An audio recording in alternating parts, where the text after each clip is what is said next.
They sealed the poor quarter and called it mercy. Keep the plague in. With the people no one would miss. They'll tell you a witcher walked those streets that season.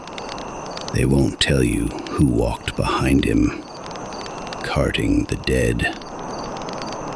My name is Yontek, and that winter I learned the weight of a man, not the weight of his soul.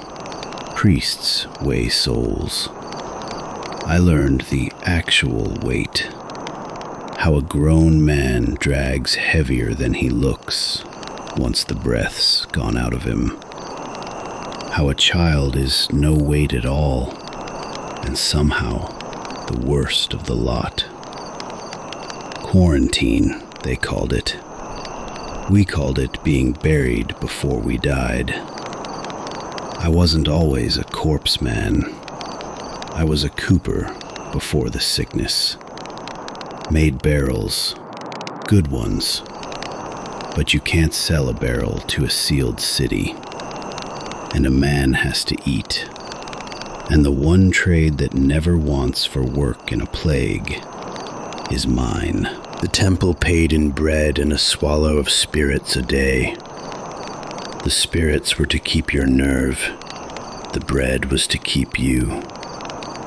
You collected the mocked houses at first light, carted them to the pit beyond St. Lebioda's, and you burned what the grave diggers couldn't take. Routine. You'd be surprised how fast horror turns to routine. That's the mercy of it, and the curse. There was a hospital, St. Lebioda's, the one mercy left in the quarter. A young medic worked there, red hair, never seemed to sleep. She'd come out sometimes to tell us which were dead and which were only dying. And she was always sorry. Being sorry never saved anyone, but I think it saved her a little to say it. I saw the stranger there, the witcher. People said he'd come to the quarter hunting men, not monsters. Some syndicate, some badge with a lizard on it. I didn't care. I'd learned not to care about the great quarrels. They burn through the quarter like fever and leave us to cart what's left. He looked at me once, the witcher, looked at my cart, looked at the bodies, and something in his strange face went tired, in a way I understood. Then he was gone, weather passing through. It was the 9th house that morning, a man, not old, the pitch marks still fresh on his door. I had his shoulders off the floor when his eyes opened. Water. One word. Water. Cracked, barely there, but a word. From a throat the temple had marked for the pit. I near dropped him. You have to understand what that word was. Marked don't speak. That's the whole arrangement. Marked are weight. And weight doesn't ask you for things.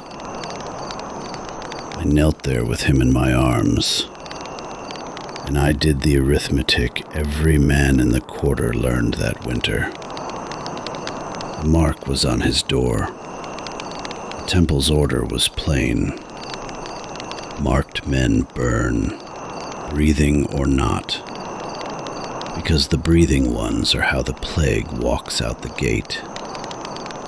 One sick man carried to the hospital could empty the ward by spring. The medic herself would have told me so. Mercy for the one is murder for the 100. And I thought, who decides?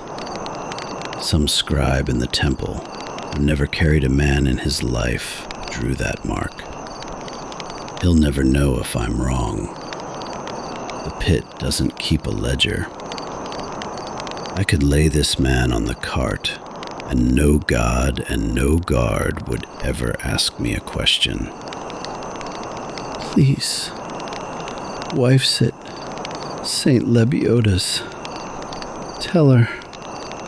He had a wife at the hospital.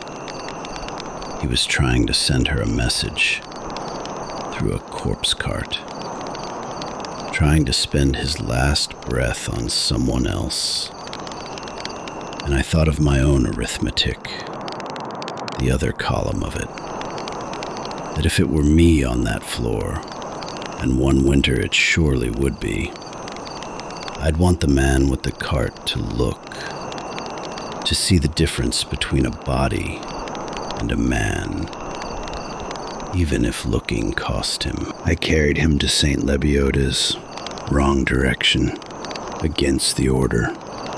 I told the medic he'd opened his eyes and asked for water, and she looked at me like I'd handed her something heavier than a man, because I'd handed her my share of the risk. She took him anyway. Of course she did.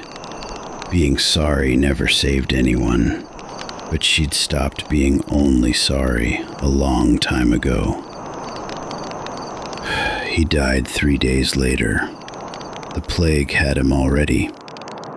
One word of water was never going to win that fight. I knew it when I carried him. I think he knew it too. But his wife was with him at the end, because I'd carried him the wrong way up the street. She held his hand in the ward instead of finding his name on a list at the pit. 3 days. That's all I bought him. 3 days and a hand to hold. In a sealed city, in a plague winter. 3 days and a hand to hold is not nothing. I've decided it's not nothing. Some nights it's the only thing I've ever made that mattered more than a barrel. I went back to the carts the next morning. There were always more carts. I never carried another one the wrong way. I want to be honest with you. Mostly the marked are marked, and mostly the weight is only weight. You'd go mad checking every face for a word, but after that winter, I always checked. Every door, every sackcloth. I checked the eyes first. It slowed me down. The temple complained. Let them. They never carried a man in their lives. The Witcher hunted his lizard men through those streets and rode out a legend. Yontek the Cooper checked the eyes of the dead all that long winter, in case one of them was still a man. The great men get the songs. The rest of us get the morning after. This was theirs.